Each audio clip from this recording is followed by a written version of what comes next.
Today I will discuss about vitamin B12. It is a water soluble vitamin and it is called the cyanocobalamin. Cyanocobalamin is when the name is divided into two terms are called cyano means cyanide group and cobala means cobalt. Okay, তো কোবালামিনস এমন একটা cyanocobalamin এমন একটা vitamin যার মধ্যে একটা minerals present আছে। তাহলে এটা একটা তোমাদের জন্য কোয়েশ্চেন হতেই পারে যে এমন একটা ভিটামিনের নাম বলো যার মধ্যে একটা মিনারেলস প্রেজেন্ট আছে। দ্যাটস আর অ্যান্সার কি হবে? Vitamin B12 cyanocobalamin. Cobalt are present in this vitamin. And এই ভিটামিন B12 এর ক্ষেত্রে দেখা যায় এর দুটো অ্যাক্টিভ ফর্ম আছে, সেটা হলো মিথাইল কোবালামিন আর 5-ডিঅক্সি অ্যাডেনোসাইল কোবালামিন। 100 বছর আগে এই ভিটামিনটা কিন্তু আবিষ্কৃত হয়েছিল। কারা আবিষ্কার করেছিল? না, আবিষ্কার করেছিল জর্জ হুইপেল বলে একজন সায়েন্টিস্ট আছেন, যিনি কিনা প্রথম দেখেছিলেন যে কুকুরের মধ্যে অ্যানিমিয়া তিনি প্রথম লক্ষ্য করেছিলেন এবং তিনি প্রথম অবজার্ভ করেছিলেন যদি সেখানে B12 কম্পোনেন্ট জাতীয় খাবার দেওয়া যায় তাহলে কি দেখা যাচ্ছে যে তাদের মধ্যে কিন্তু খুব দ্রুত অ্যানিমিয়াটা রিকভারি করছে। ঠিক আছে, তো 1893 সালে অসলার বলে একজন সায়েন্টিস্ট ও পার্নিসিয়াস অ্যানিমিয়া ভিটামিন B12 ডেফিসিয়েন্সির ফলে যে হয়ে থাকে তিনি সেটা একদম ক্ল্যারিফাই করে বলেছিলেন এবং তিনি দেখেছিলেন এই ধরনের অ্যানিমিয়া যদি হয় তাহলে কিন্তু সেই সব মানুষদের বা প্রাণীদের মধ্যে কিন্তু একটা স্কিন কালার চেঞ্জের ব্যাপার ঘটে থাকে। ওকে, তো ন্যাচারালি এখানে এই যে B12 সায়ানোকোবালামিন এখানে কিন্তু প্রেজেন্স থাকে মিথাইল গ্রুপ। কোন গ্রুপটা? -CH3 মিথাইল গ্রুপটা প্রেজেন্ট থাকে। এই মিথাইল কোবালামিন কোথায়, মানে সায়ানোকোবালামিন কোথায় স্টোর হয়? মেনলি লিভারে স্টোর হয়। ঠিক আছে, আর কোথায় অ্যাবসর্পশন হয়? না ইলিয়ামে অ্যাবসর্পশন হয়। ইলিয়ামের কোন পার্টে অ্যাবসর্পশন হয়?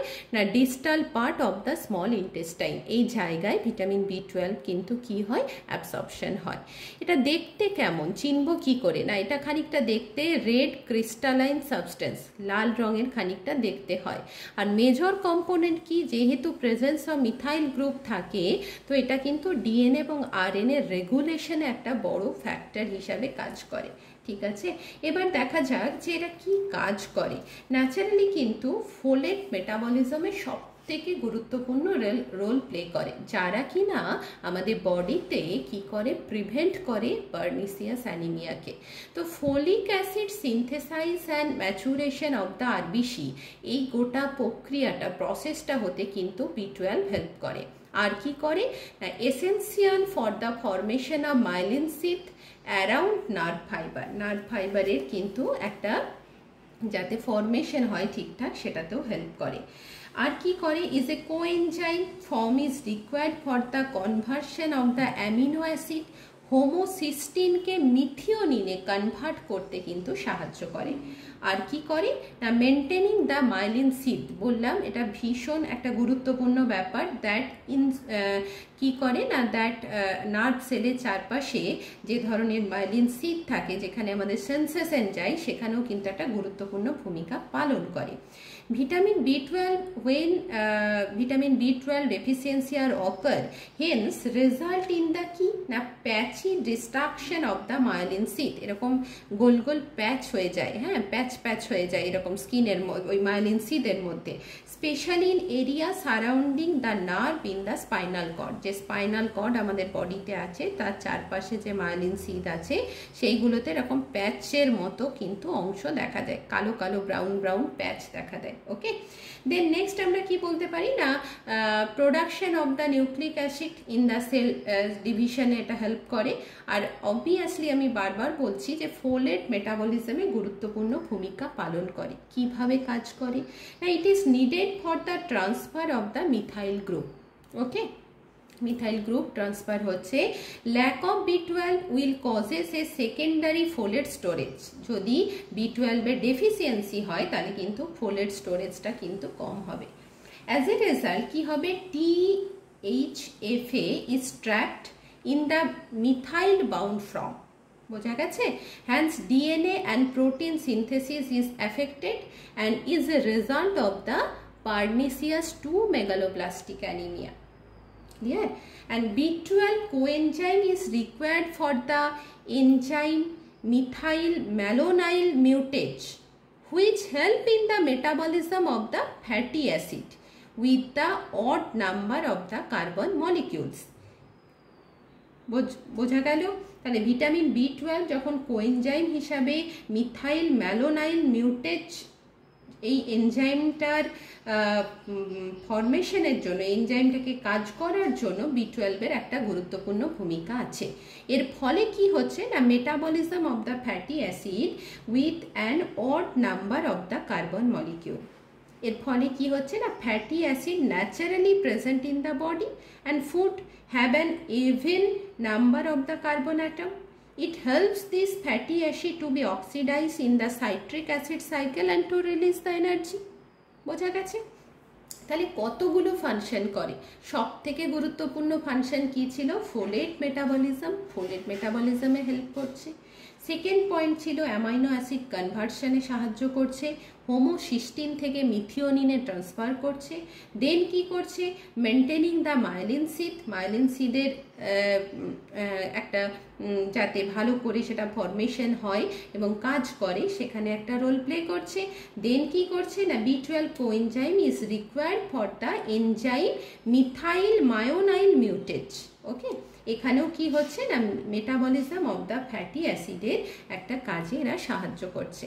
এই vitamin B12 A R B এরা দু ধরনের মূলত কাজ করে। একজন হলো অ্যাকোয়াকোবালামিন, একজন মানে জলাকর্ষী যেটাকে বলি, হাইড্রোফিলিক অ্যান্ড হাইড্রোফোবিক, অ্যান্ড একটা হলো হাইড্রক্সিকোবালামিন। ওকে, তো এই যে B12 এত কথা বললাম, তো আমরা কোন খাবার থেকে এদেরকে পাবো, তাদের সোর্স কি না? সোর্স হলো সব থেকে রিচেস্ট সোর্স যে কোনো অর্গান প্রোডাক্ট, সেটা লিভার হতে পারে, কিডনি হতে পারে, ঠিক আছে?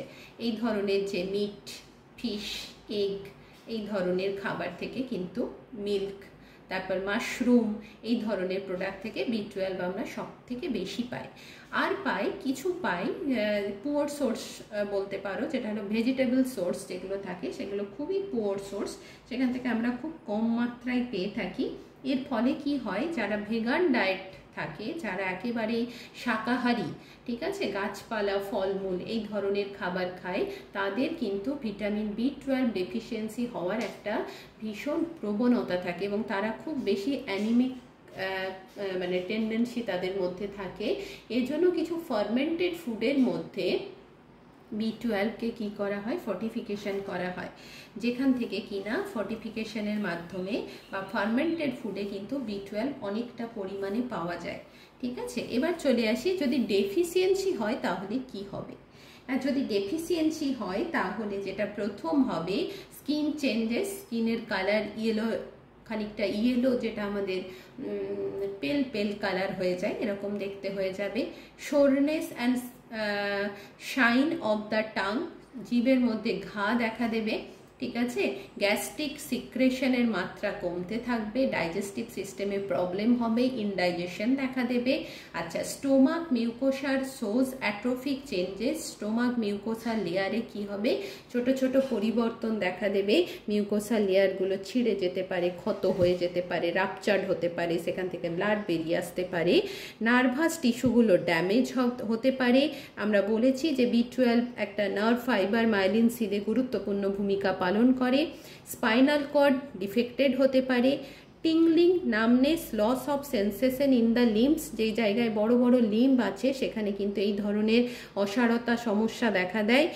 এক্স অ্যাগ্রিগেটেড নি জার্ক, অনেক সময় কি হয়, হাঁটুর মধ্যে, নিয়ের মধ্যে কিন্তু একটা অ্যাগ্রিগেটেড হয়ে যায়, মানে একটা ঘর্ষণ, জ্বালা, এই ধরনের একটা সমস্যা দেখা দেয়। আচ্ছা, ডিপ্রেশন, প্রচণ্ড পরিমাণে ডিপ্রেশন আসতে থাকে যদি যারা অ্যানিমিক হয়ে থাকে, ঠিক আছে। আর কি হয় না, হাই গ্যাস্ট্রিক অ্যাসিড প্রডিউস, একে বলে গ্যাস্ট্রিনোমা, ঠিক আছে, এই ধরনের ডিজিজটা অনেক সময় দেখা দেয়। আমরা বলেছি গ্যাস্ট্রিক সিক্রেশন কমে যায়, কিন্তু কোনো কোনো ক্ষেত্রে আবার দেখাও গেছে যে হাই গ্যাস্ট্রিক সিক্রেশন হচ্ছে, যাকে গ্যাস্ট্রিনোমা বলে। এই ডিজিজটার একটা নাম আছে যাকে জোলিঞ্জার এলিনসন সিনড্রোম বলে। এটা কোনো কোনো ক্ষেত্রে কখনো কখনো কি হয় না, এই ডিজিজটার জন্য গ্যাস প্রোডাকশন, অ্যাসিড প্রোডাকশন খুব বেড়ে যায় প্রচণ্ড, কিন্তু সেক্ষেত্রে আইবিএস বা আইবিডির সমস্যা দেখা দেয়। ঠিক আছে, আর যেটা আমরা বলেছি যে পার্নিসিয়াস অ্যানিমিয়ার কথা বলেছি, সেখান থেকে কিন্তু অনেক সময় মেগালোব্লাস্টিক অ্যানিমিয়াতেও পরিণত হয়ে যায়, এবং এটা যদি আমরা দ্রুত ডায়েট দিয়ে রিকভারি করতে না পারি তাহলে কিন্তু খুব ফ্যাটাল ডিজিজে পরিণত হয়ে যায়। আর ফোলেট আর B12 যদি একসাথে ডেফিসিয়েন্সি হয় তাহলে হিমাপোয়েসিস হয়, যার ফলে কি হয়, অ্যাবনর্মাল ব্লাড সেলগুলো ফরমেশন হতে পারে না, অ্যাবনর্মালিটি দেখা দেয়। ঠিক আছে, এই ধরনের কিন্তু সমস্যাগুলো হয়ে থাকে। B12 কিন্তু মেজর রোল প্লে করে আয়রন ডেফিসিয়েন্সি ডিসঅর্ডারকে প্রিভেন্ট করতে। তো গাইজ, তোমাদের এই চ্যাপ্টারটা পড়ে কেমন লাগলো, এই টপিকটা পড়ে কেমন লাগলো তোমরা অবশ্যই কমেন্ট বক্সে লিখে জানাবে। আর B12 সংক্রান্ত যাবতীয় তথ্য আমি তোমাদেরকে সংক্ষিপ্ত আকারে দিয়ে দিয়েছি, তোমরা ভিডিওটি দেখবে, এবং আরও যদি এই বিষয়ে কোনো তথ্য তোমাদের জানার থাকে অবশ্যই আমাকে তোমরা কমেন্ট বক্সে লিখে জানাবে।